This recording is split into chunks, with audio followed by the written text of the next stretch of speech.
All right, so here is the problem number 9 from the take-home quiz and solving by graphing. So when you solve by graphing, you graph all the points that work for this one, all the points that work for this one, and then you're looking for where they cross or a point they have in common. So I'm going to start out with this first one right here. I'm going to choose green, I guess. All right, so this equation right there. Now, if you're a chart person, you can always make a chart. And you can pick any number you want for x and do algebra to solve for y if you want to. Some people like to solve for the intercepts, meaning they sub in 0 and figure out what the other value is. So if you sub in 0 for x, that equals 0, so you end up just getting y equals 6. If y is 0 and that goes away, you end up dividing by 3, so you get 2. So 1, 2, 3, 4, 5, 6. And what's the other one? 2.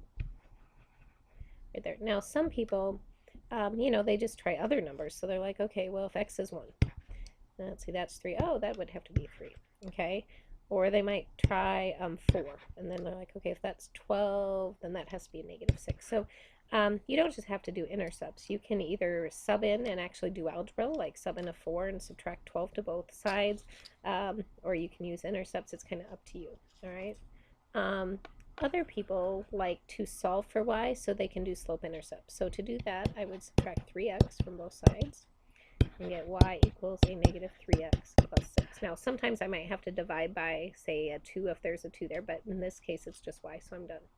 This is my starting amount. That's my y-intercept. That's right there. And my slope is a negative 3 over 1. So I rise 3, run 1, or go down 3 over 1, down 3 over 1, down 3 over 1, down 3 over 1, and so forth. Okay. Again, the slope is negative, meaning that the slope should be going down. So just remember, if you rise up, you're going to have to run negative backwards to get that negative, or if you go down, that's a negative direction, then you go to the right. Okay. All right. So again, I'm going to do the best I can on the computer, which I don't have a very steady hand. But there's my line. In theory, it should be straight. All right. So now I'm going to switch to red here. And so I'm going to look at this one. Now, again, if you're a chart person, you can make a chart. And you can do algebra or whatever to figure out if 0 goes in there, I get negative 6. You have control over your x's, and then you can just figure out what y is. So if it's 2, negative 4. If it's, I don't know, you can pick anything you want. If you want to pick 8, sub it in, you get 2. So 0, negative 6. 2, negative 4. And even 8, 2. Okay, so if you want to make a chart, that's awesome. The other option is it is already solved for y. So this is slope-intercept form. So your starting amount is at a negative 6, which we already had point there. And then the slope is 1.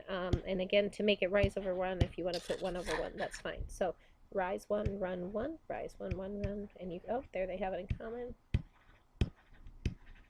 And again, I'm going to do the best I can on my computer screen here to connect the dots. So the green one had infinite many answers, the red one has infinite many answers, and I am looking for where they have the infinite many in common, which is that point right there, which if you look, it's over 3, down 3. So 3, negative 3. So, or you could say x equals 3, y equals to negative 3. Now, to check your answer, sub it in. Let's see, 3 times 3 plus a negative 3, does that equal 6? 9, yep, so it works on that one. And then does it work on this one? A negative 3 equals 3 minus 6, and yep, it works on that one. So I know that this is the correct answer. Now, if you're really stuck, you could always do elimination or substitution on here to get this, but you still need to be able to graph.